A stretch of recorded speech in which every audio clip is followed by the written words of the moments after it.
हरे कृष्णा। तो आइए हम लोग भक्ति रसामृत सिंधु का चैप्टर 1 लेसन 3 आज पढ़ रहे हैं। कल हम लोग देख रहे थे कि भक्ति के 6 लक्षण, 6 कैरेक्टरिस्टिक ऑफ भक्ति। इसको याद रखना चाहिए अच्छी तरह से। इसमें बहुत सिंपल साधारण बेसिक ये चीज है, याद रखना चाहिए। तो 6 कैरेक्टरिस्टिक ऑफ भक्ति, भक्ति के 6 लक्षण, इसको हम लोग आज पूरा पढ़ेंगे। क्लेशाग्नि।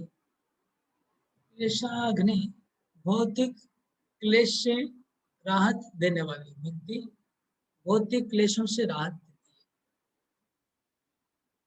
पहला हो गया। तो कोई भी भक्ति में आता है, सबसे पहले उसको दुखों से निवृत्ति होती है। वैसे हम लोग को प्रश्न हो सकता है कि हम लोग इतना साल से भक्ति कर रहे हैं, क्लेश तो अभी भी है, लेकिन और थोड़ा अगर हम ओपन माइंड से देखेंगे कि देख मोर ब्रॉड माइंड अगर हो जाएंगे तो देखेंगे कई ऐसे लोग हैं जो भक्ति में आने के पहले बहुत परेशान थे। हम मुझे तो कई लोगों ने कन्फेस किया है कि उनका लाइफ इतना स्ट्रगल था कि वो लोग सुसाइड करते, लेकिन भक्ति में आने के बाद वो बच गए, उनको प्रॉब्लम से बच गए। ऐसे कई लोगों ने फेस किया है, मुझे कन्फेस किया है कि वो लोग इवन उनका नींद चला गया था, सोने के लिए गोलियां खाते थे, इतना स्ट्रेस में थे और बहुत स्ट्रेस को रिलीज करने के लिए बहुत कुछ गलत कार्य करते थे, नशा करना, स्ट्रेस की गोली खाना रात को। लेकिन भक्ति में आने के बाद उनका बहुत सुविधा हो गया। ऐसे कई लोग। और इसके बाद और एक एग्जांपल देख सकते हैं कि प्रभुपाद ने अमेरिका में प्रचार किया, तो वो लोग वास्तव में बहुत परेशान थे। जो लोग ज्वाइन किए थे पहले, भक्ति में आने के बाद कितने आनंदित हो गए। और एक भी देखते कि जब भक्ति में नए जब कोई आते हैं तो बहुत आनंदित हो जाते हैं, कई साल बहुत जब तक अच्छे से भक्ति करते बहुत आनंद में ही रहते हैं। तो क्लेश तो दूर तुरंत हो जाते हैं डाउट में। लेकिन जो हम लोग का जो क्वेश्चन है कि हम लोग इतना पुराने के होने के बाद भी क्लेश क्यों है, तो इसके लिए कि हम जो लेवल का भक्ति सब क्लेशों को विनाश कर देता है, वो लेवल का भक्ति हम नहीं करें। ऐसा शुद्ध भक्ति, शुद्ध भक्ति के गुण है क्लेशाग्नि। एकदम शुद्ध भक्ति उसका गुण है क्लेशाग्नि। तो पहला क्लेशाग्नि के बारे में हम डिटेल में फिर बाद में चर्चा करते हैं। पहले खाली चेक को देख लेते हैं अच्छे से। दूसरा है शुभदा। शुभदा मतलब शुभ प्रदान करती है, शुद्ध भक्ति शुभ। शुभ का अर्थ क्या आगे देखेंगे। सुख प्रदान करती है, मंगल प्रदान करती है शुभदा। मोक्ष लघुता कृत, मोक्ष को छोटा कर देती है। मोक्ष का सुख भक्ति के सामने छोटा हो जाता है। सुदुर्लभा मतलब बहुत दुर्लभ है भक्ति, अत्यंत दुर्लभ है। ये भी भक्ति का एक कैरेक्टरिस्टिक ही है। सांद्रानंद विशेषात्मा, गणनातीत गाढ़ आनंद, हिंदी में लिखा आप देखिए, गणनातीत गाढ़ आनंद। श्री कृष्ण आकर्षणी, कृष्ण को भी आकर्षित करती, ये तो समझ में आ जाता है। खाली नहीं समझने जैसा क्या है देखिए। सुदुर्लभ, क्लेशाग्नि, शुभदा, मोक्ष सुदुर्लभ, सांद्रानंद विशेषात्मा, श्री कृष्ण। इसमें हमारे आचार्य ने और इसको थोड़ा एनालिसिस करके देखा कि ये जो 6 गुण है वो क्रमशः आते हैं। क्रमशः मतलब ऐसे कहते हैं कि हम जब भक्ति में प्राथमिक स्तर में जो साधना भक्ति करेंगे, साधना भक्ति में क्लेशाग्नि और शुभदा का अनुभव होगा। और साधना भक्ति को जब पार कर जाएंगी, मतलब भाव भक्ति में पहुंच जाएंगे, तब ये मोक्ष लघुताकृत और सुदुर्लभ, ये इसका अनुभव तब होगा जब हम भाव भक्ति में पहुंच जाएंगे। और जब भाव भक्ति को भी क्रॉस करके प्रेम भक्ति में जाएंगे तब अनुभव होगा बाकी ये दो गुण का, सांद्रानंद विशेषात्मा और श्री कृष्ण आकर्षण, वो प्रेम भक्ति के स्तर पे अनुभव होगा। इस तरह से एनालिसिस करके रूप गोस्वामी ने डिवाइड किया, उन्होंने ये बताया ऐसा। अभी हम लोग क्लेशाग्नि को थोड़ा समझते हैं। क्लेशाग्नि क्या है? तो क्लेश के तीन कारण है। रूप गोस्वामी कहते हैं तीन क्लेशों के कारण है। क्लेश प्राप्त करते तीन कारणों से। पहला क्या है? अज्ञान। अज्ञान से मतलब ये रूट कोज बता रहे हैं हमारे। सबसे पहले हमको अज्ञान आच्छादित शुद्ध जो आत्मा है वो तो सच्चिद आनंदमय है। सच्चिद आनंदमय आत्मा जो शुद्ध है उसमें कोई दुख का कोई नामो निशान नहीं है, भौतिक बंधन भी नहीं है। लेकिन उस सच्चिद आनंदमय आत्मा को जब कृष्ण को भूल जाता है, वो आत्मा कृष्ण से भूला हुआ रहता है और अविद्या व अज्ञान उनको जकड़ता है। अज्ञान आना ही सबसे पहला कारण है। नंबर 1 कारण हमारा भौतिक जगत में बंधन का 1 नंबर का कारण है अज्ञान, अविद्या। तो अज्ञान मतलब ज्ञान का नहीं होना। कौन सा ज्ञान नहीं होना? कौन सा? अविद्या मतलब विद्या का एब्सेंस, ज्ञान का एब्सेंस। कौन से ज्ञान का एब्सेंस है जिसको अज्ञान कहते हैं? वो है कि मैं ब्रह्म हूँ, मैं भगवान का अंश हूँ, मैं चिन्मय आत्मा हूँ। मैं चिन्मय आत्मा, मैं शरीर नहीं हूँ, मैं चिन्मय आत्मा हूँ, भगवान का अंश हूँ। इस ज्ञान के अभाव को अज्ञान कहते हैं। वो अज्ञान सबसे पहले हम लोग को पकड़ता है। मतलब मैं भूल जाता हूँ कि मैं आत्मा हूँ या मैं भगवान का अंश हूँ, पहला कारण। फिर अज्ञान से फिर आता है दूसरा है भौतिक इच्छा है, वासना है। भौतिक जगत को भोग करने की इच्छा है। और उसके बाद है पाप, पाप करना। तीन क्लेश के कारण, इसको और विस्तार से आगे डिस्कस किया जाएगा। तीन क्लेश के कारण बताए जा रहे हैं। क्योंकि अज्ञान से हम भगवान को भूल जा रहे हैं, वो पहला क्लेश होता है। भगवान को भूलना एक क्लेश है। और वासनाएं हमको सता रही है, हमारे हृदय में वासना हमको क्लेश देती है ना। हमको इच्छा रहती है, हमको ये चाहिए, ये चाहिए, ये बनना है, वो बनना, लेकिन हम नहीं बन पा रहे, तो वो क्लेश है। और के लिए से पाप करने से हमको फिर उसका पाप का फल मिलता है, वो भी हमको क्लेश देता है। तीन क्लेशों के कारण बताए गए हैं। अज्ञान क्लेश का कारण है, हम इग्नोरेंस में होते तो क्लेश। अज्ञान का एक कष्ट होता है इटसेल्फ, और भौतिक इच्छा इटसेल्फ कष्ट देती है, और पाप भी हमें फिर बाद में कष्ट देता है। तो अभी जो शुद्ध भक्ति है वो तीनों चीज को नाश करती है। वो पाप के फल को नाश करती है, हमने कल डिस्कस किया। वासनाओं को नाश करती है और अज्ञान को भी नाश करती है। ये कैसे नाश करती है, इस प्रकार वो यहाँ पर चर्चा नहीं हुई है। उसके लिए दूसरे ग्रंथ हमें पढ़ने पड़ेंगे। यहाँ खाली लिखा है कि भक्ति तीनों चीजों को नाश करती है, उसका एविडेंस रूप गोस्वामी ने दिया है।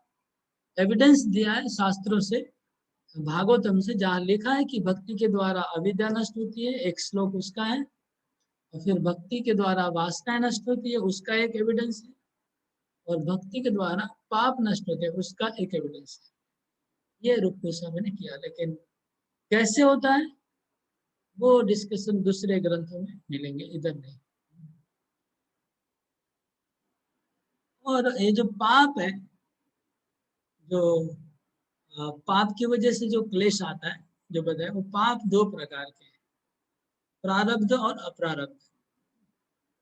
तो प्रारब्ध पाप मतलब अभी जो हम भोग कर रहे हैं। जैसे अगर हमारा शरीर सुंदर नहीं है, अगर आई एम अगली, तो मेरा पाप का फल है। और अगर मैं बहुत जन्म से मुझे आ, मेरे पास सफिशिएंट पैसा नहीं है, जन्म से, मतलब पैसे की कटकी चल रही है हमेशा, तो मेरा पाप का फल है। अथवा मेरा एजुकेशन नहीं हो रहा है ठीक से, मैं पढ़ाई नहीं कर पा रहा हूँ, पढ़ाई मुझे नहीं, तो मेरा ब्रेन ठीक है, मुझे मौका नहीं मिल रहा है पढ़ने का, तो मेरे पाप का फल है। ये सब पापों के फल है। इसको बोलते प्रारब्ध।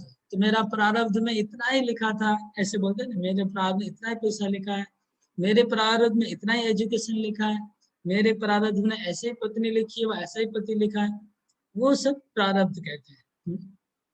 तो प्रारब्ध मतलब ऑलरेडी हम भोग रहे हैं, मतलब हमने चेक को क्या बोलते हैं, ये कर लिया है, चेक को क्या बोलते हैं, रियलाइज कर लिया है।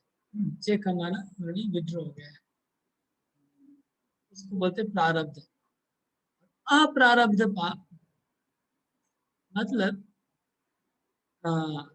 अभी उसके पाप के फल भोग आना बाकी है, अभी आए नहीं। ये ब्रॉड टू कैटेगरी, लेकिन इसको फर्दर तोड़ेंगे तो 4 कैटेगरी मिलेगा। हाँ, पाप का 4 कैटेगरी अगले आगे हम देखेंगे। तो प्रारब्ध और अप्रारब्ध नाश होते हैं, ये पद्म पुराण के ये श्लोक में लिखा हुआ है।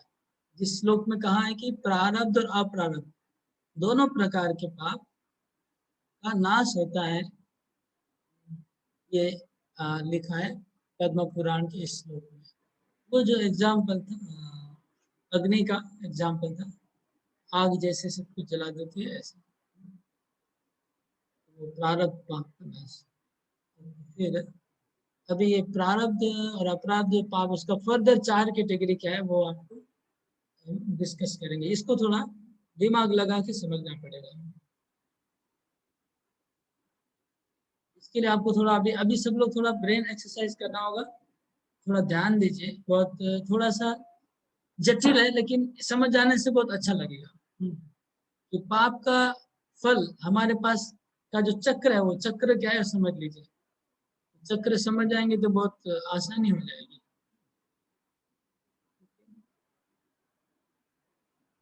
चक्र समझना है। हाँ, मैं आपको एक उदाहरण देता हूँ, वो उदाहरण बहुत फिट होता है समझने के लिए। आ, ये पाप का फल हमारे पास 4 स्तर में हमारे पास पहुंचता है।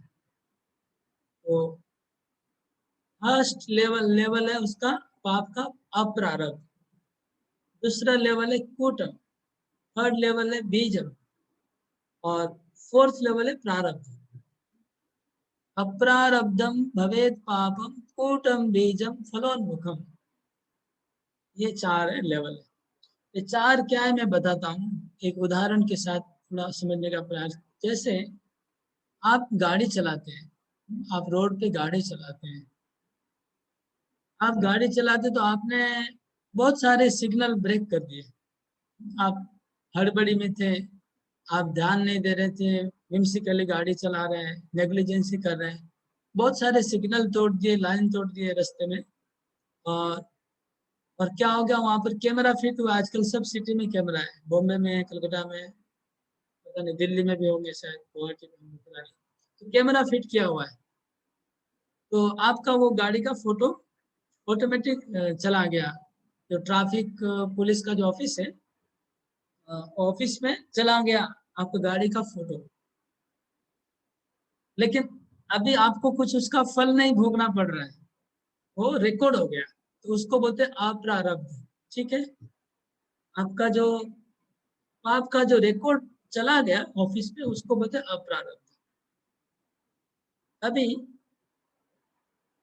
वो रिकॉर्ड अपराध के बाद होगा कूटम होगा। तो कूटम क्या है, वो जो रिकॉर्ड है, आपने जहां जहां सिग्नल ब्रेक किया था, सब जगह का रिकॉर्ड एक जगह इकट्ठा होगा। अलग अलग ऑफिस से आएगा और आपके नाम का एक फाइल बन गया, फाइनल, फलाना फलाना mister such and such person, उसने इतना तारीख को यहाँ सिग्नल तोड़ा, उतना तारीख को वहां तोड़ा, ऐसा 6 महीने का 1 साल का फाइल बन गया। फाइल रेडी हो गया, होगा कूटम, हो गया कूटम, सेकंड लेवल। फाइल बनने के बाद अभी आपके नाम से कोर्ट में आ गया नोटिस कि आपको इतना फाइन भरना है, हो गया बीज। फिर आप वास्तव में जब आप पैसा देंगे, हो गया प्रारब्ध। फलोन्मुखम, उसको 2 वर्ड यूज किया, फलोन्मुखम अथवा प्रारब्ध।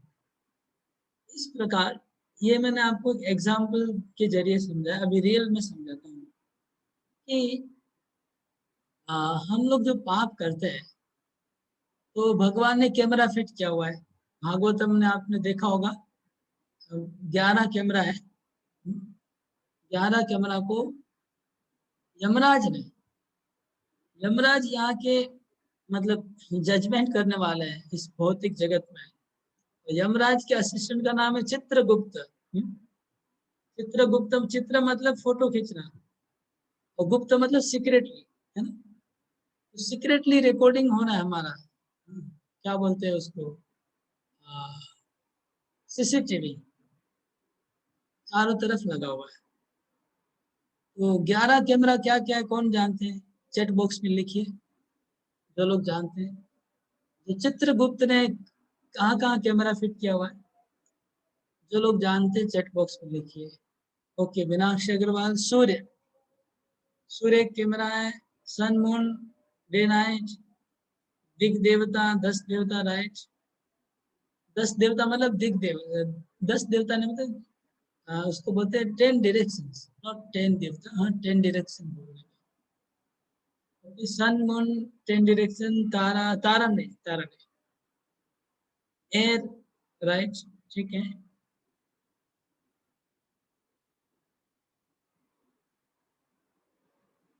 और क्या, वाटर, एयर है तो वाटर भी है।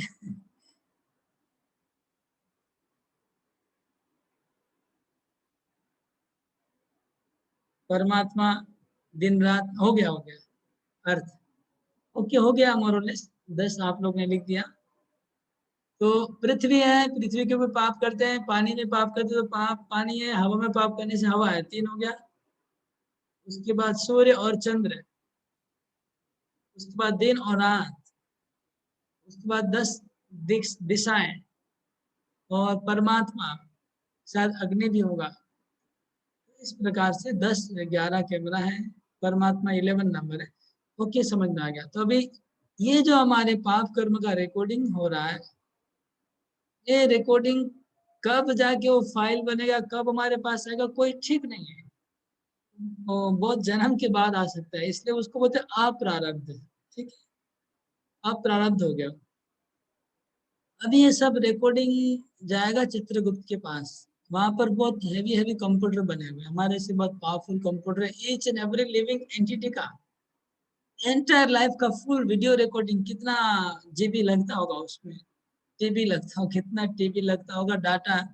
हम लोग का फुल लाइफ का वीडियो, वो भी 11 एंगल से, 11 कैमरा से अगर रिकॉर्डिंग करेंगे तो वो जो वीडियो बनेगा वो कितना, उसका रेजोल्यूशन कितना होगा, वो वीडियो का फुल रिकॉर्डिंग, एक एक जीव का, एक एक आत्मा का, सब लाइफ का रिकॉर्डिंग पड़ा हुआ है।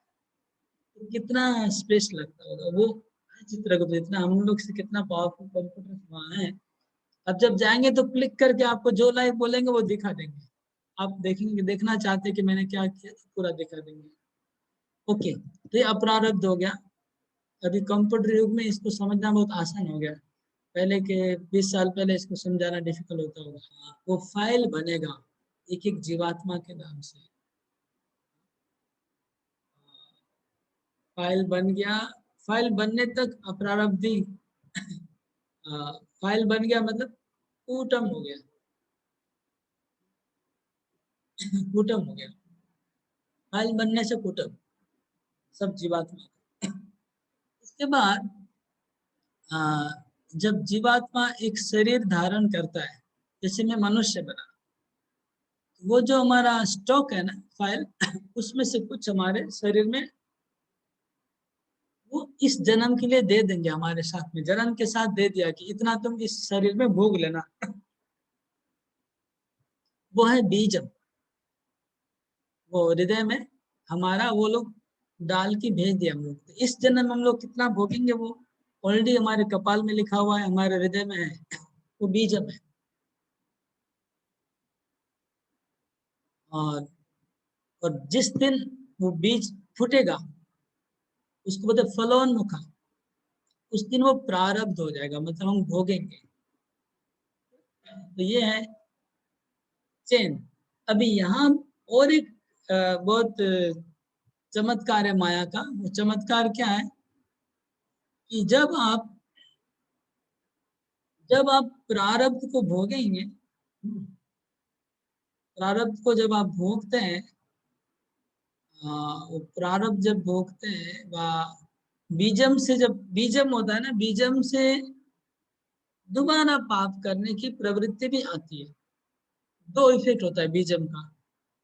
एक तो हम भोगेंगे बीजम, जो बीज हमारे हृदय में है वो हमको जब फ्रक्टिफाई होगा, टूटेगा बीज, तब आ, वो दोबारा पाप में प्रेरित करेगा और हमको कुछ कष्ट भी देगा। दोबारा पाप में वो प्रवृत्त करेगा क्योंकि वो संस्कार बन गया वो बीज। तो फिर हम फिर से पाप करेंगे, फिर पाप करेंगे, फिर अप्रारब्ध बनेगा, फिर वो कुटम बनेगा, फिर वो बीजम बनेगा, फिर हमको पाप कराएगा। ये चेन है। ये आप जो ये स्लाइड में देख रहे हैं, पापम अप्रारब्धम कूटम बीजम। तो बीजम का देखिए रिएक्शन कहाँ जा रहा है, फिर पापम में जा रहा है, फिर अप्रारब्धम, फिर कूटम, फिर बीजम, फिर पापम। ये हो रहा है। ये एक सर्कुलर घूमता रहता है और हम लोग को कष्ट देता रहता है। यहाँ पर और एक डायग्राम है कि अविद्या अज्ञान से बीज होता है, बीज से पाप होता है, पाप से अप्रारब्ध बनता है, अप्रारब्ध से कुटुम्ब बनता है, फिर बीजम बनता है, फिर पाप। ये सेम चक्र। ओके। अभी पद्म पुराण में कहा गया है एक श्लोक में, ये श्लोक बहुत सुंदर है। ये मैं आपको शेयर कर देता हूँ। श्लोक अप्रारब्धम भवेत् पापम कूटं बीजं फलोन्मुखम् क्रमेणैव प्रलीयन्ते विष्णु भक्तिरतात्मनः। ये एक लाइन इस पेज में, दूसरा लाइन दूसरे पेज में। ये पहला लाइन इधर है, अप्रारब्ध फलं पापं कूटं बीजं फलोन्मुखम् क्रमेणैव प्रलीयन्ते विष्णु भक्तिरतात्मना। इस श्लोक का बहुत अच्छा तात्पर्य है। इसका मतलब है कि जो अप्रारब्धम फलम पापम कूटम बीजम फलोन्मुखम, तो हमारे पाप के जो फल है उसका क्रम क्या है? अप्रारब्ध एक नंबर, कूटम, बीजम और फलोन्मुखम, ये क्रम है। तो यहाँ कहते क्रमेण व प्रलीयन्ते विष्णु भक्ति रतात्मा। जो विष्णु की शुद्ध भक्ति करेंगे उनका क्रमानुसार प्रलय अंत्य मतलब विनाश होगा। और क्रमानुसार विनाश होगा उसका मतलब क्या? उसका मतलब ये कि जब हम शुद्ध भक्ति करेंगे तो सबसे पहले जो अप्रारब्ध है, मतलब जो अभी तक फाइल नहीं बना है, खाली कैमरा में पड़ा हुआ है, वो पहले डिलीट होगा, वो पहले डिलीट हो जाएगा, जो अभी फाइल नहीं बना है। जैसे एक आपको उदाहरण देता हूँ। एक हमारे एक भक्त है, ट्रैफिक पुलिस का जो हेड ऑफिस है कलकत्ता में, वहाँ सर्विस करते हैं। आपको एग्जाम्पल दे रहा हूँ। और वो बोले प्रभु कभी कोई प्रॉब्लम होगा तो कहना बता दीजिएगा। समझ लीजिए हमारा गाड़ी ने 2-4 केस खा गए हैं। और वो कहाँ बैठते हैं? वो कंप्यूटर में बैठते हैं, वो जहाँ पर कंप्यूटर में सारे केस होते वहां बैठते हैं। वो बोलते प्रभु जी जब तक आपके नाम से फाइल नहीं बना तब तक हम डिलीट कर सकते हैं, लेकिन एक बार आपके नाम से फाइल बन गया और आपके नाम से केस चला गया तो फिर हमारे लिए डिलीट करना पॉसिबल है। आपके नाम से ऑलरेडी फाइल बन गया है, आपको 500 रुपया फाइन करना है, अभी इसको डिलीट करना पॉसिबल नहीं है। लेकिन अगर नहीं बना होता, खाली रिकॉर्ड होता तो हम कैंसिल कर देते। एक एग्जाम्पल दे रहा हूँ। इसलिए जब हम भक्ति शुरू करेंगे तो थोड़ा भक्ति अगर करेंगे, अच्छा अगर हम हायर ऑफिसर के पास जाएंगे और ऊपर वाले लेवल पे, हो सकता है वो 500 वाला को भी डिलीट कर दे कंप्यूटर से, उसके पास वो पावर होगा, वो एडमिन पासवर्ड होगा जो वो भी डिलीट कर सकता है। लेकिन नीचे के लेवल पे जो स्टाफ है उसके पास उतना पावर दिया है कि वो इधर उधर का डिलीट कर सकता है। जो अभी केस नहीं बना उसको डिलीट करने का उनको एडमिन राइट दिया हुआ है कंप्यूटर में। लेकिन जो हायर अथॉरिटी उसके पास फुल एडमिन है, वो तो उसको भी कैंसिल कर सकते हैं। इसी प्रकार जब भक्ति आरंभ होगी तो कहते हैं सबसे पहले क्या डिलीट होगा, जो अभी हम पाप किए हैं लेकिन उसका फाइल नहीं बना है, रिकॉर्ड खाली हो गया है, तो वो पहले विनाश होगा। उसके बाद भक्ति में जो और आगे बढ़ेंगे तो नेक्स्ट क्या होगा, कूटम। जो कूटम बन चुके, कूटम मतलब सब इकट्ठा होके उसको कंडेंस फॉर्म में एक कूट बन गया है, मतलब फाइल बन गया है। वो और भक्ति करने से वो नष्ट होगा। उसके बाद भक्ति में जब और एडवांस होंगे, मतलब बहुत ऊपर जाएंगे, तो बीजम, बीजम मतलब हमारे हृदय में है, हृदय में आ चुका है, अभी फूटने वाला है, वो नाश होगा। और भी भक्ति में ऊपर जाने के बाद, लेकिन फलोन्मुखम वो बहुत रेयर है कि ऑलरेडी आप सोचिए बीज, फलोन्मुखम मतलब ऑलरेडी बीज भी टूट गया, मतलब हम पाप ऑलरेडी हम भोगना शुरू कर दिए हैं, उसको नाश करना, मतलब भक्ति में बहुत एडवांस होंगे तो वो भी नाश हो जाएगा। इसके बारे में एक सुंदर श्लोक है, हमारे रूप गोस्वामी ने नामाष्टकम में एक श्लोक गाया है। यद ब्रह्म साक्षात् कृतिनिष्ठयापि विनाशमायाति विना न भोगे अपेति नाम स्फुरणेन तत्ते प्रारब्ध कर्मेति विरोति वेद।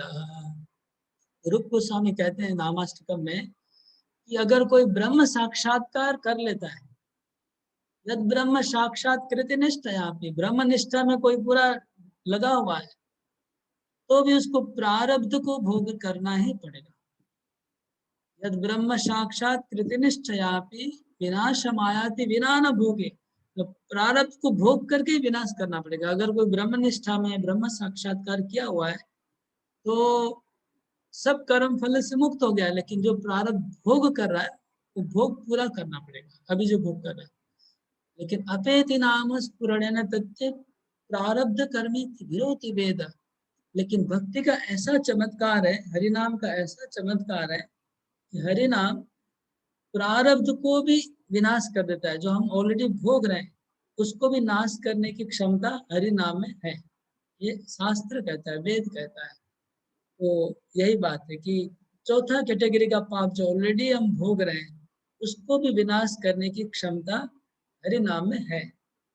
अगर हम वो गाड़ी वाले उदाहरण में जाते हैं तो समझ लीजिए आपने सिग्नल ब्रेक किया है, फाइल बन गया है, आपके नाम से ऑलरेडी आ गया वारंट, आपको पेमेंट करना है, उस लेवल पे कौन आपको बचा सकता है? ऑलरेडी आपके नाम पे फाइन हो चुका है, आपके पास वारंट आ गया, नोटिस आ गया कितना भर दो, तो वो कौन बचा? एकदम टॉप अथॉरिटी है, फिर भी डिलीट कर सकता है ना, एकदम टॉप मोस्ट अथॉरिटी अगर गवर्नमेंट का है वो उसको भी डिलीट कर सकता है, उसके पास पावर। इसी प्रकार हरिनाम के पास पावर है कि जो प्रारब्ध कर्म को भी विनाश कर सकता है। प्रारब्ध कर्म का मतलब क्या?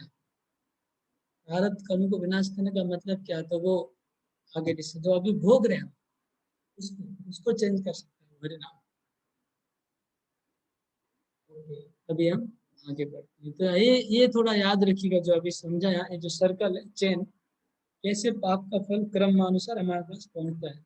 अच्छा, इसको आप लोग ठीक से समझ पाए? मैं किसी से सुनता हूँ, समझ में आएगा आपको, समझ में आया कि नहीं? हरे कृष्ण, दंडवत प्रणाम प्रभु जी। पाप की हम लोग 4 लेवल में कर सकते हैं। पहला हुआ अपरारब्ध, फिर हुआ कुटुम्ब, फिर हुआ बीजम, फिर हुआ प्रारब्ध। तो अपरारब्ध में क्या हो गया कि सब हमने जो भी कार्य किया वो 11 प्रकार के कैमरा के द्वारा वो कैप्चर होके रखा हुआ है। अभी क्या हो गया, वो जो जितने भी हमने कार्य किए उन सब का एक फाइल बनेगा, वो हो गया कुटुम्ब। फाइल बनने के बाद वो फाइल के हिसाब से जो हम लोग को अब जो भोगना पड़ेगा, जो पाप मिलेगा या फिर जो भी पेनल्टी है, जो कुछ भी है, वो हो गया बीजम। अब उसका जब हम लोग भोगेंगे इस प्रेजेंट बॉडी में, जो भी हम लोग को बॉडी मिलेगा उस बॉडी में जो उसको भोगेंगे उसको बोलेंगे हम लोग प्रारब्ध। Very good.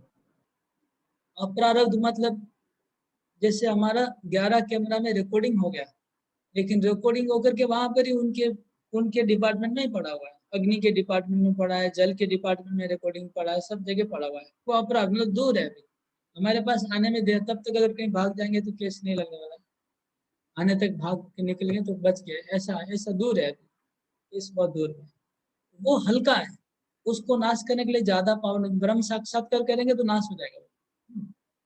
उसको आप हटाना थोड़ा इजी है, जो अभी उसको इतना टफ नहीं है उसको काटना, अपराध को। इसके बाद वो इकट्ठा होकर फाइल बन गया, मतलब सब कैमरा का रिकॉर्ड एक जगह आ गया, चित्र आपके एक एक आत्मा के इंडिविजुअली हमारा क्या क्या पाप है और उसका क्या रिजल्ट हो सकता है, वो डिफाइन हो चुका है। कितना ये पाप किया, इसके बदले में ये फल भोगना है, इसके बदले में ये फल भोगना है, वो डिजाइन बन गया। किस प्रकार में हम भोग करेंगे उसका बन गया, कूट मतलब बन गया, डिजाइन बन गया। वो समझ लीजिए सेकंड लेवल है, तो वो और हार्ड है, उसको तोड़ना और कठिन होगा। ठीक है, वो हार्ड हो गया और ज्यादा सेकंड लेवल का हो गया। अभी बीजम मतलब हम जो शरीर लेते हैं, चाहे मनुष्य का हो चाहे देवता हो, उस शरीर में वो कूटम को जब शरीर में डाल देंगे तब वो बीजम मतलब इस शरीर में भोगना ही है। समझ लीजिए हमारे गोडाउन में स्टॉक में कूटम पड़ा है, आप टन होगा, समझ लीजिए 100 टन कूटम हमारा पड़ा है हमारे अकाउंट में, 100 टन।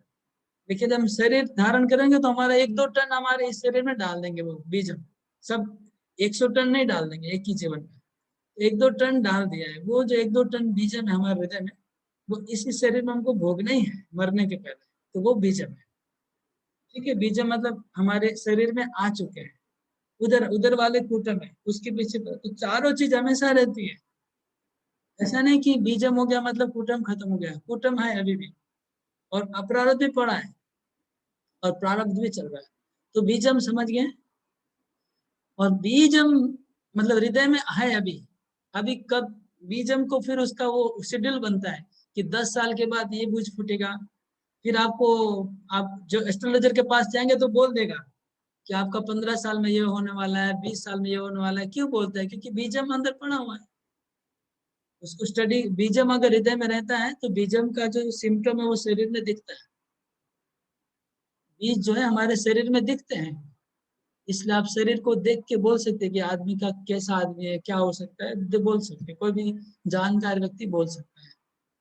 ओके, तो वो बीजम है। बीजम जब फूटेगा तो उसको प्रारब्ध भी कहते हैं या फलोन्मुखम भी कहते हैं। तो प्रारब्ध, बीज को भी नाश करना, बीजम स्टेज पे अगर हमारा पाप चलेगा तो और हार्ड हो गया, और ज्यादा हार्ड। तो बीजम को नाश करना बहुत कठिन है। अभी एक श्लोक आएगा उसमें कि बीजम ज्ञान से भी नष्ट नहीं होते, बीजम मतलब शुद्ध ज्ञान से भी बीज का नाश करना संभव नहीं है। जैसे गीता में एक श्लोक है, भगवान कहते हैं कि यथे धांसी समिदोग्नि भस्मा, ज्ञान ज्ञानाग्नि सर्वकर्माणि भस्मसात कुरुते अर्जुन। ज्ञान की अग्नि समस्त कर्मों को भस्मसात कर देगी, कर्मों को कर देगी, बीज को नहीं। बीज को नाश करना बहुत डिफिकल्ट होता है, ज्ञान भी नहीं कर सकता है। तो वो एक श्लोक आएगा, भक्ति लेकिन बीज को भी नाश कर सकती है। भगवान की शुद्ध भक्ति बीज को नाश कर सकती है।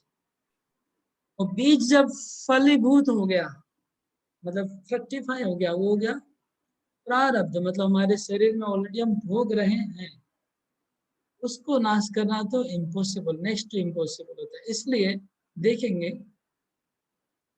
कोई शुद्ध भक्त है बहुत हाई लेवल का, फिर भी आप देखेंगे उसकी जीवन में कष्ट दिखाई पड़ रहा है, उसके जीवन में बहुत सारे प्रॉब्लम दिख रहे हैं। तो फिर हम बोलेंगे अरे शास्त्र में कहते हैं भक्ति तो सुखी है, आनंद है, लेकिन इसके जीवन में इतना प्रॉब्लम क्यों? तो वो प्रारब्ध है, प्रारब्ध को भोगना पड़ता है। प्रारब्ध को हटाना इतना आसान नहीं है, लेकिन कहते हैं कि हरिनाम प्रारब्ध को भी उड़ा सकता है। हरिनाम प्रारब्ध को भी उड़ा सकता है, जो हम भोग रहे उसको भी काट सकता है, और शुद्ध भक्ति प्रारब्ध को भी काट सकती है। तो यहाँ सवाल आता है कि तो फिर इतने हाई लेवल के डिवोटी सफर क्यों करते हैं? तो उसका आंसर ये है, आचार्य ने आंसर दिया है शुद्ध भक्त के पास दो ऑप्शन होता है कि आपका प्रारब्ध अगर आपको नाश करना है तो कर सकते हैं, और भोगना है तो भोग सकते हैं। शुद्ध भक्त ये ऑप्ट करते हैं कि हम भोगेंगे, वो नाश करना नहीं चाहते प्रारब्ध, इसलिए शुद्ध भक्त को प्रारब्ध भोगते हुए देखा जाता है। वो भक्ति के द्वारा प्रारब्ध को नाश करना चाहते नहीं, उनकी इच्छा नहीं, इसलिए प्रारब्ध उनके शरीर में देखा जाता है। पर सब शुद्ध भक्तों के हृदय में प्रारब्ध उनके जीवन में देखा जाता है। ओके, तो ये मैंने आपको समझाया कि कैसे चार क्रम से धीरे धीरे पाप नष्ट होता है।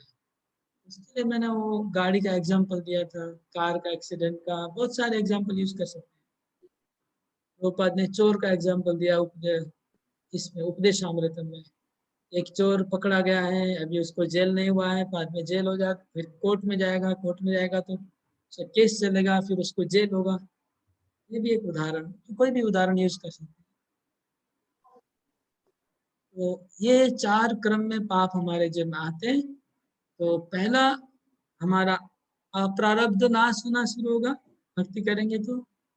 उसके बाद कूटम का विनाश होगा, उसके बाद बीजम का विनाश होगा, और लास्ट में जब मृत्यु होगा या कृष्ण प्रेम मिलेगा उस समय प्रारब्ध नष्ट होगा, एकदम लास्ट में। जैसे भक्ति में आगे बढ़ेंगे ऐसे एक एक चीज नष्ट होगा। तो अभी ये क्लियर हुआ कि नहीं? ये पॉइंट क्लियर हो रहा है कि नहीं? और जब फलीभूत होता है तो उस समय हमको पाप करने का वो धक्का भी देता है, वो दोनों काम करता है एक साथ। जब बीज आता है ना, जब बीज फूटता है तो एक साथ दो झटका लगता है। एक झटका लगता है हमको उसका दुख मिलेगा, और दूसरा हमको और पाप करवाएगा। लेकिन आगे इन श्लोकों में आ रहा है, इसके बाद श्लोकों में लिखा हुआ है कि शुद्ध भक्ति इतनी शक्तिशाली है कि ये चारों को जला देगी एक के बाद एक, लेकिन क्रमेण ही वह, ग्रेजुअली, वन बाय वन। एक साथ चार नहीं उड़ेंगे शुद्ध भक्ति, एक साथ चारों नहीं उड़ेंगे, एक के बाद एक उड़ेंगे। अगर आपका अप्रारब्ध नष्ट हो गया, मतलब ये हुआ कि आपको आगे नहीं भोगना पड़ेगा, अभी भोग लीजिए। अभी भोग रहे लेकिन आगे नहीं, पीछे का गोडाउन खाली हो गया है। जो आगे जो भोगने वाली चीजें वो खत्म हो गई आपकी, अभी जो भोग रहे हैं वो भोग लिया। ये हो गया अप्रारब्ध नष्ट होने का मतलब ये हुआ। लेकिन बीज नष्ट नहीं होता है तो प्रॉब्लम बना रहता है। बीज अगर नाश नहीं हुआ, क्योंकि बीज हमको और पाप करवाएगा। समझ लीजिए आप पीछे के सब पाप के आपको खत्म हो गए और सामने आप पाप कर नहीं रहे, लेकिन बीज जो हृदय में वो आपको पाप करवाएगा। तो बीज को नाश करना जरूरी, लेकिन शुद्ध भक्ति बीज को भी नाश कर देती है। ये आगे श्लोकों में लिखा है। एक श्लोक है जिसमें लिखा है कि शुद्ध भक्ति जो भगवान श्री कृष्ण के चरण कमल के प्रति अगर किसी का अनुराग हो जाता है तो उसके हृदय में वासना रूपी बीज विनाश हो जाता है। बीज कैसे? जैसे वो चावल को अगर भूनेंगे तो चावल को भूनने के बाद अगर आप मिट्टी में डालेंगे तो उससे पेड़ नहीं होता है ना? भुना हुआ चावल अगर मिट्टी में डालने से पेड़ नहीं होता है।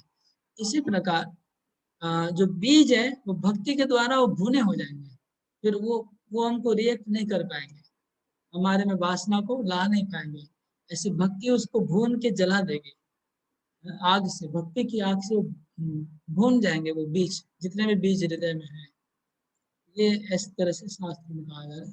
दो जन हाथ उठाया, उषा माता जी, उधर यमुना माता और भावना माता जी। यस, हरे कृष्ण प्रभु जी, दंडवत प्रणाम। हाँ बोलिए। प्रभु जी, आपने बताया कि शुद्ध भक्त जो है वो प्रारब्ध भोगता है क्योंकि वह भक्ति से अपने प्रारब्ध को नष्ट नहीं करना चाहता। ऐसा क्यों प्रभु जी? थोड़ा सा इसको एक्सप्लेन कर देंगे? ओके, पहली बात तो ये बात तो आप कन्विंस्ड है ना कि शुद्ध भक्तों को भोगते हुए देख रहे हैं ना कि नहीं? प्रभुपाद को भोगते हुए देखा ना, लीलामृत तो पढ़ा होगा। प्रभुपाद जी भोगे, अभी के गुरु लोग सब भोग रहे हैं। ऐसे इस्कॉन के कोई गुरु नहीं है जो कोई बीमारी से नहीं पीड़ित है। हर एक गुरु पीड़ित है किसी न किसी बीमारी से। और प्रभुपाद के आगे भी आप जितना भी चले जाइए, सबके जीवन में भोग, सबने भोगा। भक्तिविनोद ठाकुर पूरा लाइफ बीमारी भोगे, पूरा लाइफ, कभी शांति से नहीं थे। क्यों?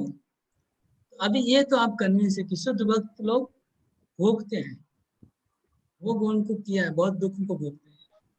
अभी बात है कि क्यों भोगते हैं? जब शुद्ध भक्ति सब कुछ विनाश कर देती है, इनका क्यों विनाश नहीं हुआ? जब आत्म साक्षात्कार हो चुका है, आत्म साक्षात्कार नहीं होता तो ये इतना कुछ कर नहीं पाते जो उन्होंने किया है। इसमें कोई डाउट नहीं है कि इनका आत्म साक्षात्कार नहीं हुआ, इसमें मुझे तो कोई डाउट नहीं है। इस प्रभुपाद के लेवल के जो भक्त हैं, नहीं तो उनकी वाणी में इतना पावर नहीं होता। हमारे जैसा आदमी होता, बुद्धि से लिखता तो कोई पावर नहीं होता, बुद्धि से तो काम होने वाला नहीं है बुक लिखने का। उनका राइटिंग में इतना पावर क्यों है? क्योंकि उनको आत्म साक्षात्कार और ब्रह्म से एकाकार उस लेवल पे चले गए। तो उस लेवल पर जाने के बाद प्रारब्ध रह नहीं सकता है, प्रारब्ध परेशान नहीं कर सकता है। क्यों करेगा प्रारब्ध? तो क्यों कर रहा है? तो ये बात है कि भक्ति प्रारब्ध को विनाश कर लेती है। ये लोग भगवान को प्रार्थना करते हैं कि हे प्रभु, मैं केवल आपको खुशी करना चाहता हूँ।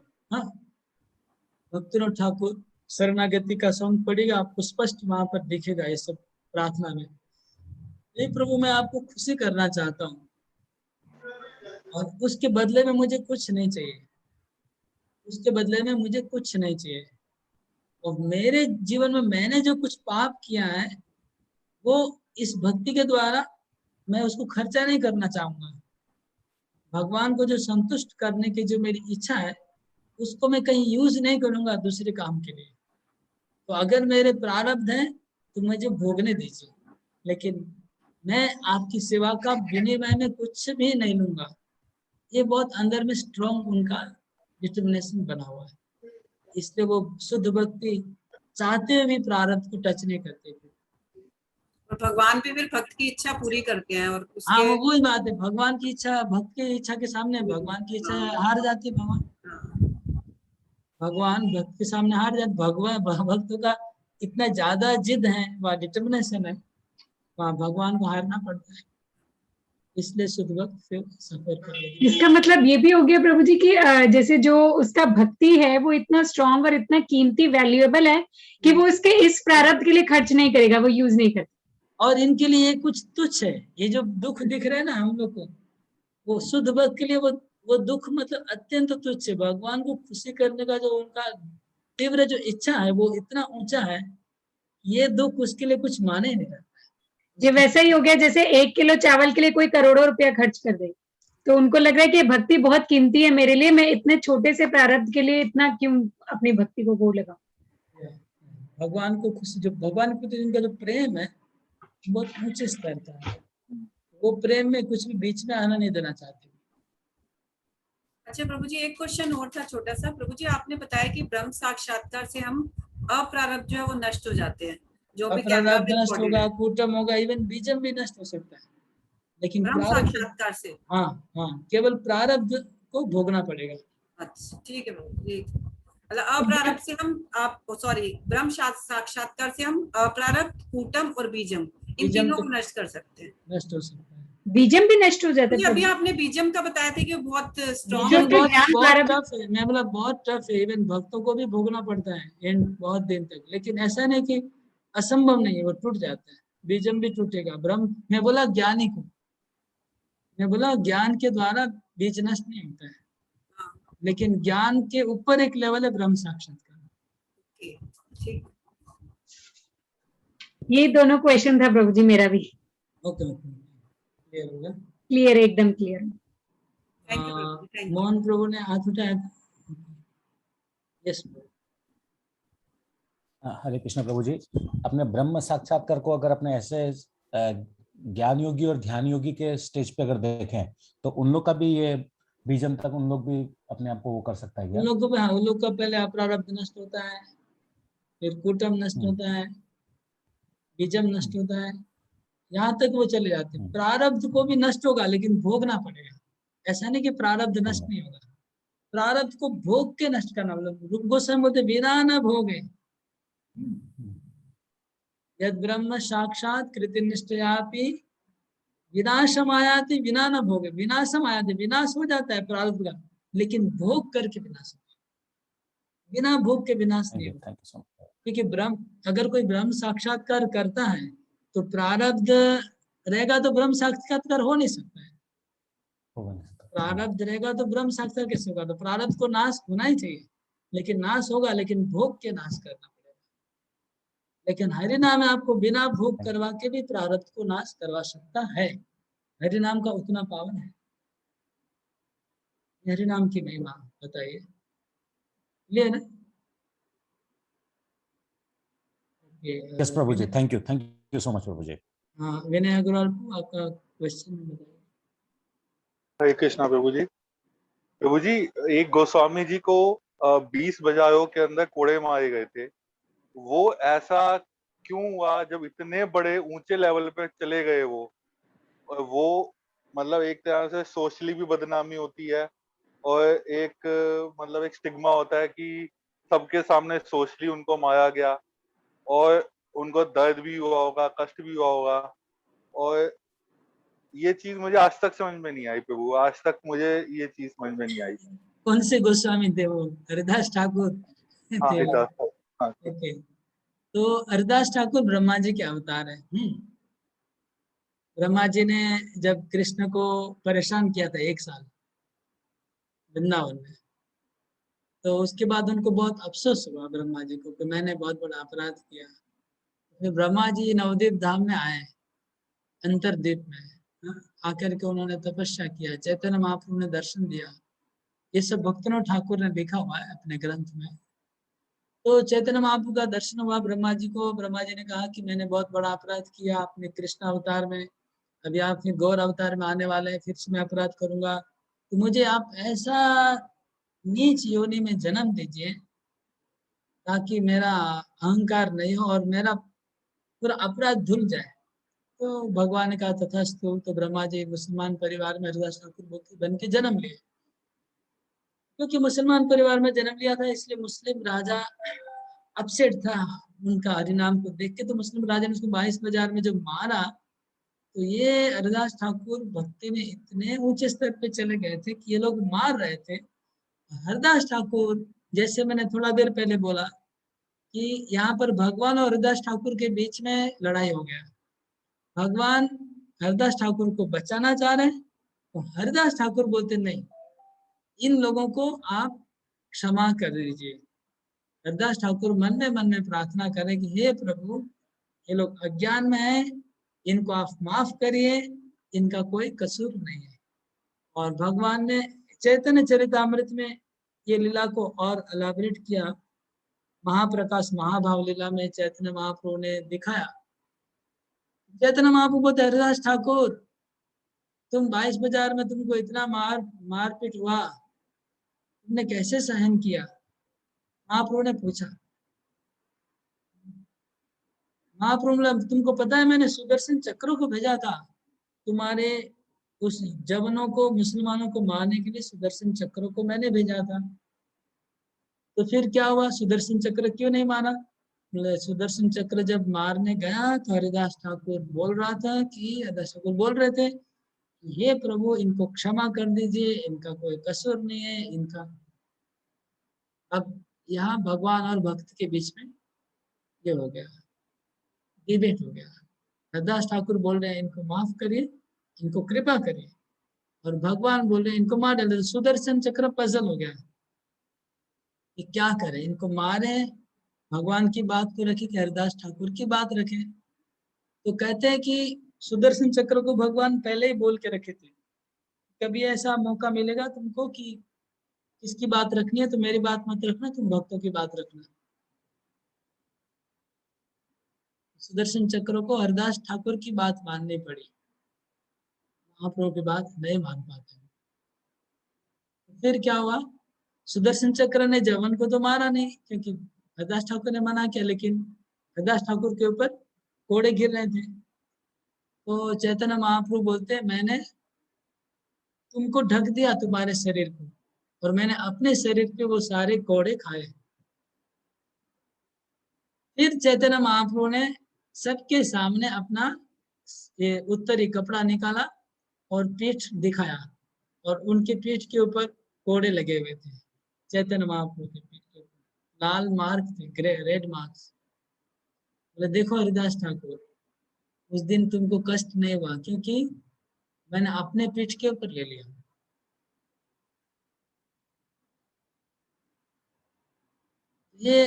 ये जो मैं बोल रहा हूँ वो एकदम अक्सर अक्सर लिखा हुआ है चैतन्य महाप्रभु का वो महाभाव प्रकाश लीला में, वही एज इट इज बोल रहा हूँ, कुछ बढ़ा कर नहीं बोल रहा हूँ, कुछ घटा कर नहीं बोल रहा हूँ। तो ऐसा लिखा है। अभी आप सब समझने के लिए अब आप समझ लीजिए क्या होता है, क्यों भक्तों के जीवन में ऐसा होता है, समझ लीजिए। भक्त लोग प्रार्थना कर रहे हैं कि हमको हमको भोगने दीजिए, भोग लेते हैं भक्त। और अल्टीमेटली इसका रिजल्ट क्या होता है? इसका रिजल्ट ये होता है कि उनका कल्याण होता है, जगत का कल्याण होता है। जो बाकी लोग हैं ना बद्ध जीव, उनका कल्याण होता है इससे। हरे कृष्ण। परंतु प्रभु जी एक बात तो कहनी थी, परंतु प्रभु जी एक नॉर्मल आदमी तो यही सोचेगा, देखो भगवान का कितना बड़ा भक्त है और इसको देखो कितनी बुरी तरह वो मतलब इतनी बुरी तरह दुर्गति हुई, इसको इतना मारा गया, इतना ये सब किया गया। एक नॉर्मल आदमी तो अधर्मी बन जाता है ये सब चीजें देख के। नॉर्मल आदमी डर जाएंगे कि भक्ति में ऐसा ऐसा होता है। अभी प्रहलाद महाराज का लाइफ को सुन के लोगों में क्या विचार आता है बोलिए? प्रहलाद महाराज हम लोग बचपन में सुनते रहते हैं ना, है कि नहीं? हम लोग छोटे बच्चे थे तभी प्रहलाद महाराज का नाम सुना था कि नहीं? प्रहलाद महाराज ऐसे थे, छोटे बच्चे थे, हिरण्यकशिपु उसको यहाँ से मारा, यहाँ से गिराया, ये गिराया गिराया।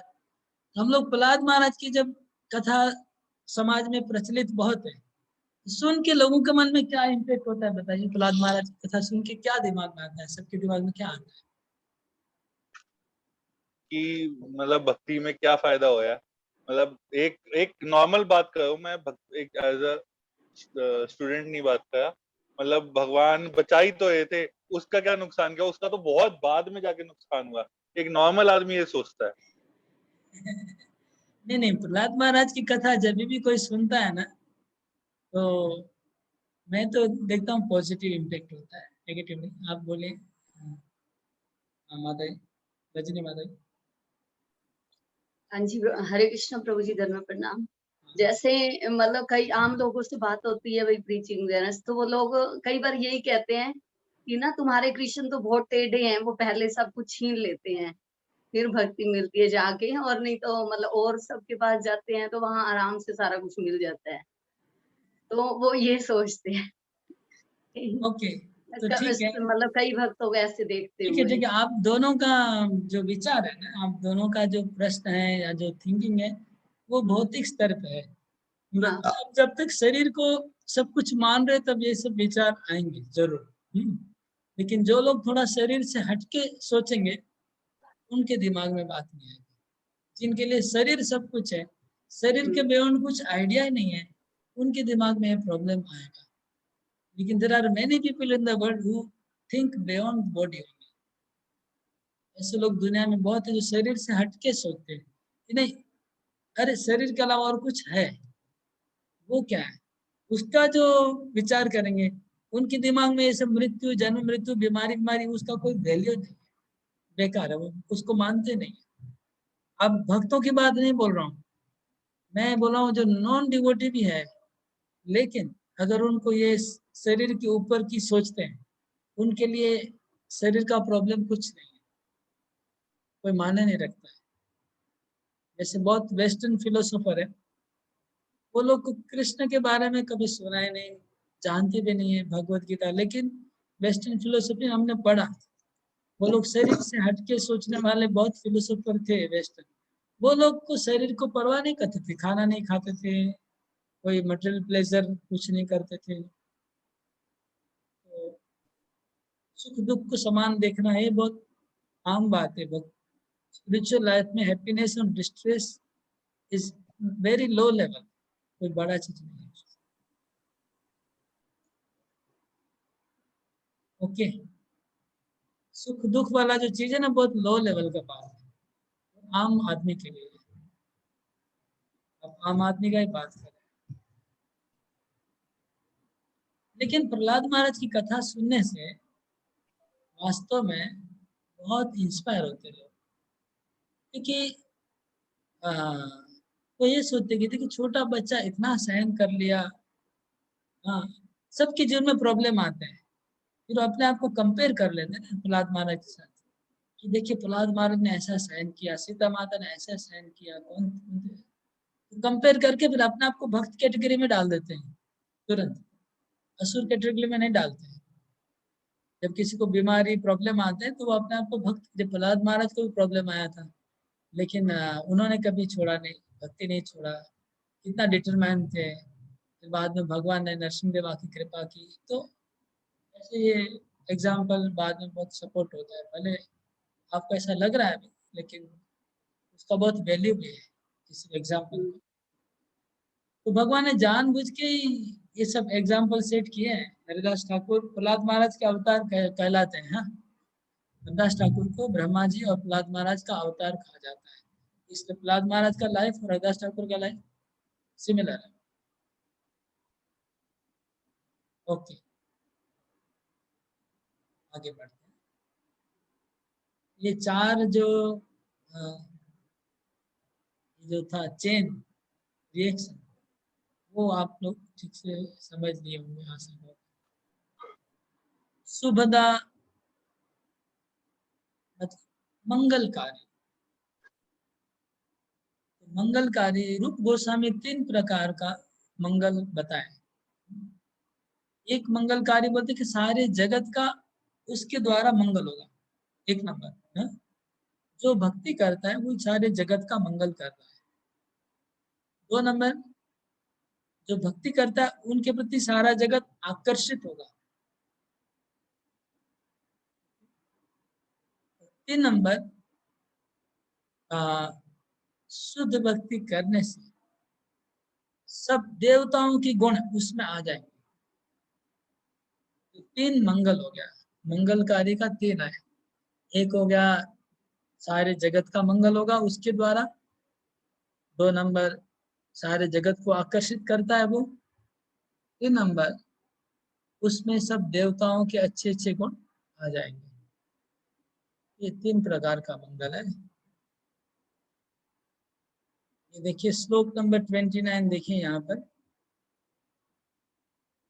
बहुत अच्छा श्लोक है भागवतम का। यस्यास्ति भक्तिर्भगवत्य किंचना सर्वे गुणैस्तत्र समासते शुरा अनावभक्तस्य कुतो महद्गुणा मनोरथेना सति धावतो वही। एक्चुअली इनका अनुवाद भी पढ़ना चाहिए, वो जो बुक है प्रभुपाद जी का, उसमें इनका ट्रांसलेशन भी लिखा हुआ है। प्रभुपाद का ट्रांसलेशन स्पेशल भी होता है, उन्होंने ट्रांसलेशन के तो प्रभुपाद कमेंट्री भी अंदर ही डालते हैं ट्रांसलेशन में, इसलिए बहुत विशेष ट्रांसलेशन है प्रभुपाद जी का। तो यहाँ कहते हैं कि जैसे अस्ति भक्ति भगवती अंकित, जिनके हृदय में भगवान के प्रति शुद्ध भक्ति है, अकिंचना भक्ति, अकिंचना शुद्ध भक्ति है, सर्वे गुणस्तत्र समासते सुरा, समस्त देवताओं के गुण उसके अंदर आ जाते हैं। हराव भक्त से कुतो महत् गुणा, जो हरि के अभक्त हैं उनके अंदर कोई अच्छे गुण नहीं होते हैं। क्यों? क्योंकि मनोरथे न असति धावतो बही, वो अपने मन के रथ के ऊपर बैठ के वो बाहर एक्सटर्नल वर्ल्ड में घूमता रहता है, उसमें कोई सद्गुण नहीं होता है। तो ये था शुभ शुभदत्त, शुभदा जो है उसका अर्थ 3 अर्थ है। और यहाँ पर पद्म पुराण का एक श्लोक है, ये नार्चितो हरि तेना तर्पितानि जगन्त्यपि रज्जन्ति जन्तवस्तत्र जगन जंगमास्थावरापि। कहते कि जिन्होंने हरि का तर्पण किया, जिन्होंने हरि का अर्चन किया, हरि जी को संतुष्ट किया, वो पूरे जगत को संतुष्ट करता है। ये पहला गुण। पहला मंगल, कि जो हरि को संतुष्ट करता है, पूरे जगत को, उसके द्वारा पूरे जगत के वासी संतुष्ट हो जाते हैं, तृप्त होते हैं। इसका उदाहरण प्रभुपाद जी देते हैं कि जब प्रभुपाद जी हरिनाम प्रचार करते हैं, हम लोग हरिनाम का संकीर्तन करते रास्ते में, तो सबको आनंद होता है। या फिर प्रभुपाद जी ने हरिनाम का प्रचार किया, तो पूरे वर्ल्ड का मंगल हो रहा है, उनको पता नहीं है किसी को, लेकिन बहुत सूक्ष्म रूप से सबका मंगल हो रहा है, सबका कल्याण हो रहा है ऑटोमेटिक। ये पहला है कि सारे जगत को तृप्ति होने लगती है हरि भक्ति से। और रज्जंती जंतवस्तत्र स्थावरा जंगमापि, और ऐसे शुद्ध भक्त के प्रति स्थावर जंगम सब जीव आकर्षित होते हैं। प्रभुपाद ने चैतन्य महाप्रभु का उदाहरण दिया। चैतन्य महाप्रभु जब झारखंड में कीर्तन करते जा रहे थे, वृक्ष, पशु, पंछी, जानवर सब आकर्षित हो रहे थे। ये 2 गुण है, तीसरा गुण है सब सद्गुण आ जाते हैं।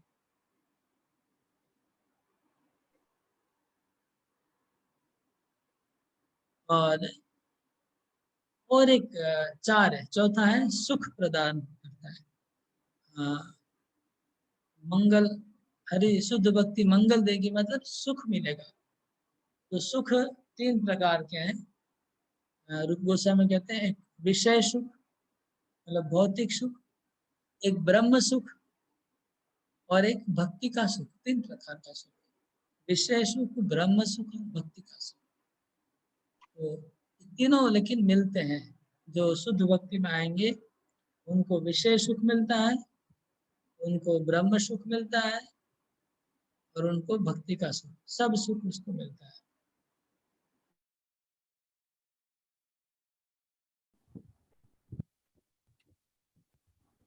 श्लोक नंबर 17 में हम देख रहे हैं कि भक्ति के 6 लक्षण हैं।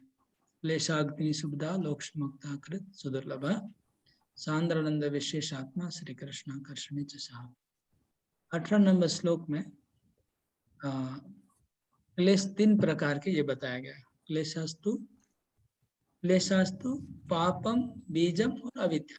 त्रिधा मतलब 3 प्रकार। 19 नंबर श्लोक में पाप को 2 प्रकार का बताया, प्रारब्ध और अप्रारब्ध। उसके बाद 20 नंबर श्लोक में बताया गया कि पापों को नष्ट कैसे होता है, वो अग्नि का उदाहरण दे दिया, ये अग्नि जैसे नाश करती वैसे। 21 नंबर श्लोक में पाप का नाश करने का एक उदाहरण दिया, जैसे मैंने बोला था कल कि कुत्ता मांस खाता है, उसके परिवार में जन्म हुआ, लेकिन वो बाद में यज्ञ करता है, उसका मतलब उसका जो पाप था वो नष्ट हो गया। उदाहरण, पाप नष्ट करने का उदाहरण दिया, लेकिन कैसे नष्ट होता है वो नहीं बताया गया। 22 नंबर में ये कहा गया कि वो जो चंडाल था वो पहले योग्य नहीं था यज्ञ करना, अभी योग्य हो गया है, इसलिए उसका पाप नष्ट करने का एग्जाम्पल हो गया। इसके बाद 23 नंबर श्लोक में ये आया कि 4 क्रम है, अप्रारब्ध, पापम, कूटम, बीजम, फलोन्मुख। 4 क्रम है, क्रम अनुसार विनाश होते हैं। 24 नंबर श्लोक में लिखा है कि तपस्या, दान और व्रत, ये जो मतलब ज्ञान मार्ग की प्रोसेस है, ज्ञान मार्ग के प्रोसेस से प्रारब्ध तो अप्रारब्ध तो नष्ट हो जाएंगे, कूटम भी नष्ट हो जाएंगे, लेकिन बीजम नष्ट नहीं होता है। इसमें लिखा है कि बीजम नष्ट नहीं होता है। तपस्या, दान और व्रत से बीज कैसे नष्ट होंगे? तदपि ईशांग्री सेवया, ईशांग्री सेवया, इस मतलब भगवान, अंग्री मतलब पांव, सेवया मतलब भगवान के चरण कमल की सेवा करने से। इस श्लोक में सुनाता हूँ, तेस्तान यगानि पूयन्ते तपोदान व्रतादिभि ना धर्मजम तदृदयम तदपि शांग्री सेवया। तो पापों का बीज विनाश नहीं होगा, लेकिन तदपि ईशांग्री सेवया, भगवान के चरण कमल की सेवा करने से वो बीज भी नष्ट हो जाएगा। इसके बाद श्लोक नंबर 25 में यत्पाद पंकज पलाश विलास भक्त्या कर्माशयं ग्रथितमुद्ग्रथयन्ति सन्ता तद्वन्न रिक्तमतयो यतयोऽपि रुद्धा श्रोतो गणास्तमरणं भज वासुदेवम्।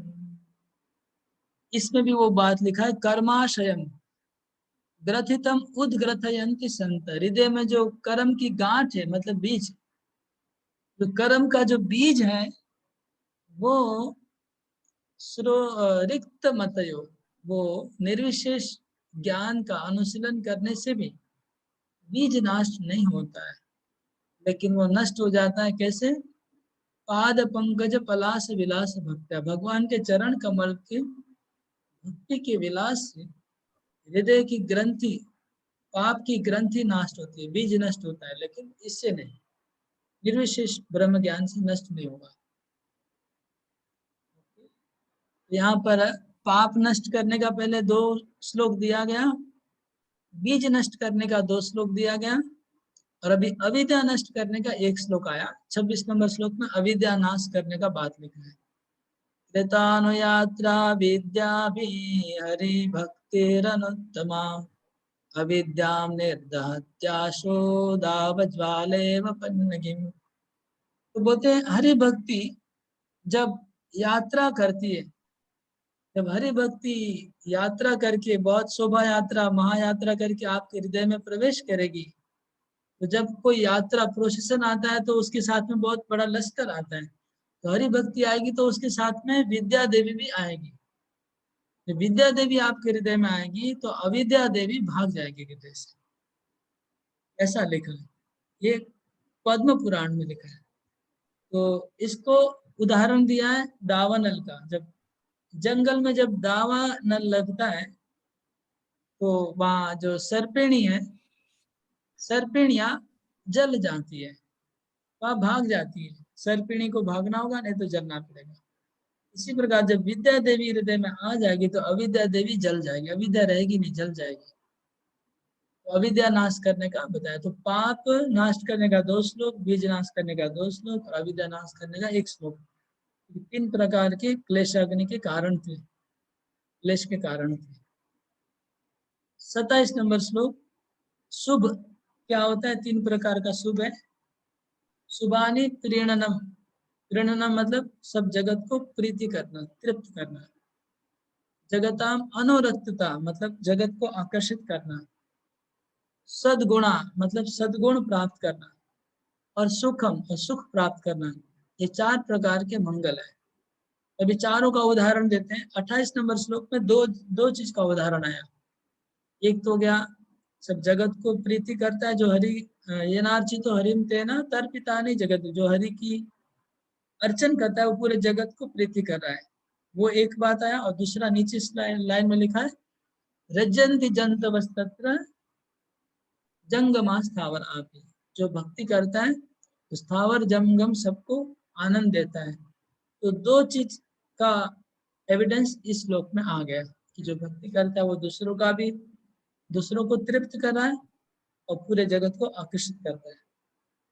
इसके बाद श्लोक नंबर 29 में ये आया कि सब सद्गुण देवताओं के शुद्ध भक्त के हृदय में आ जाते हैं।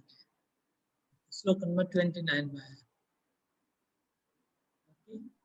30 नंबर श्लोक में बता रहे कि सुख कैसे भक्तों का आता है। सुख 3 प्रकार का है, वैश्य सुख, ब्राह्मम और ऐश्वरम। सुखम वैश्विकम ब्राह्मम ऐश्वरम चेति तत्त्रिधा, 3 प्रकार का सुख है। 3 प्रकार के सुख में 31 नंबर श्लोक में लिखा है, सिद्धया परमाश्चर्या भुक्ति मुक्तिश्च शाश्वती नित्यं च परमानंदो भवेत् गोविंद भक्तिता। कहते जो गोविंद की भक्ति करेगा उसको परम आश्चर्यमय सिद्धियां प्राप्त होगी। ये परम आश्चर्यमय सिद्धियां क्या है? प्रभुपाद जी ने बताया, वो अष्टसिद्धि का नाम प्रभुपाद जी ने लिखा। और भुक्ति प्राप्त होगी, सब प्रकार के भोग शास्त्रों में लिखे हुए हैं। भक्ति करने वालों को, जैसे हमारे गोप कुमार, कौन से भोग की कमी थी? स्वर्ग में गए, इंद्रलोक बन गए, ब्रह्मा बन गए, हाँ ब्रह्म सुख मिला, सब मिला उनको, सब प्रकार का भोग मिलेगा। और मुक्ति च शाश्वती, शाश्वत मुक्ति मिलेगी। नित्यम च परमानंदो, परम आनंद मिलेगा। भवेद गोविंद भक्तिता, गोविंद की भक्ति करने से। तो सब प्रकार के सुख गोविंद की भक्ति करने से मिलते हैं। सिद्धि मिलती है, भोग मिलते हैं, मुक्ति मिलता है और परम आनंद मिलता है। यहाँ तक हमने चर्चा किया है, आज स्टडी हुआ हमारा। और सुख में और क्या क्या मिलता है फिर आगे अगले श्लोकों में और भी वर्णन है, क्या क्या सुख मिलता है, कैसे मिलता है। इसके बाद मोक्ष लघुताकृत है अगला श्लोक। अच्छा, श्लोक नंबर 32 में प्रहलाद महाराज बोलते कि हे प्रभु, मुझे आपके प्रति दृढ़ भक्ति चाहिए, मुझे धर्म अर्थ काम मोक्ष नहीं चाहिए। और 33 में मोक्ष लघुता कृत, मोक्ष भी तुच्छ हो जाता है, ये 33 नंबर श्लोक में दिया हुआ है। मनागेव प्रवृत्तायाम हृदय भगवद्रतो पुरुषार्थ चत्वारा तृणायन्ते समन्विता। अगर थोड़ा सा भी भक्ति हृदय में आ जाएगा, भगवान के प्रति प्रेम, तो 4 पुरुषार्थ तृण के बराबर हो जाएंगे। तृणायन्ते, तृण हो जाएंगे, धर्म अर्थ काम मोक्ष तृण हो जाएंगे। इसके बाद नारद पंचरात्र से और एक श्लोक कोट किया, श्लोक नंबर 34। हरि भक्ति महादेव्या सर्वा मुक्त्यादि सिद्धया भुक्तिश्च चार्वदास्तस्या चेतिकावदनुव्रता। तो बहुत सिमिलर है, आगे के श्लोक से सिमिलर है। पहले जो श्लोक हमने किया था कि हरि भक्ति महारानी जब आएगी उसके साथ सब दासियां भी आएगी। चेटिका मतलब उनकी चेलियां आ जाएगी। चेलियां कौन है? अष्ट सिद्धि, मुक्ति, भुक्ति, सब उनकी चेली बन के हरि भक्ति के साथ आ जाएगी। चेटिका, चेटिका वद अनुव्रता, किंकरियां बन के आ जाएगी, बाकी सब सिद्धि मुक्ति सब आ जाएगी। यहाँ भी प्रमाण हो रहा है कि शुद्ध भक्ति करने से सुख मिलता है और मोक्ष तुच्छ हो जाता है।